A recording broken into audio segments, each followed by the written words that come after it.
s'interroger. Wolfgang Wodarg sait de quoi il parle. Président de la commission santé, il est aussi médecin, spécialiste des épidémies. Il a suivi avec attention la façon dont l'OMS a géré cette crise sanitaire. Et il reproche à l'Organisation mondiale de la santé d'avoir un peu trop facilement déclaré l'alerte maximale. Et pour ce faire, elle aurait modifié la définition d'une pandémie, une épidémie à l'échelle mondiale. L'OMS a établi une nouvelle définition pour cette phase 6 de pandémie, en abandonnant deux critères qu'elle avait toujours utilisés avant. Le premier était qu'il devait y avoir beaucoup de malades. Et le second, c'était un nombre très important de morts.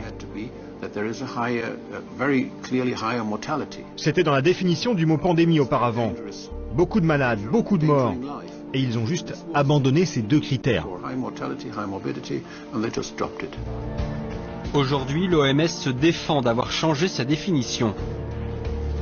Pourtant, cette définition, la voici sur le site internet de l'organisation, un mois avant que l'OMS ne déclenche l'alerte. Une pandémie est caractérisée par un nombre très important de morts et de malades. Étrangement, quelques semaines plus tard, ces deux critères disparaissent. Une pandémie, ce n'est plus que la propagation d'un nouveau virus. Rien de plus. Résultat, au 11 juin, avec 144 morts dans le monde, bien loin des 250 000 morts que fait la grippe saisonnière chaque année, l'OMS déclenche tout de même l'alerte.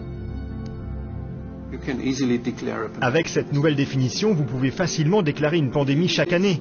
À ce rythme-là, l'OMS assure aux labos pharmaceutiques de très bonnes affaires.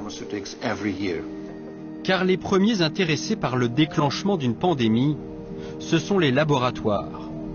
Et pour Wolfgang Wodarg, il y a une explication toute simple. Voilà plusieurs années, les pays les plus riches ont signé des contrats avec les laboratoires pour qu'ils leur fabriquent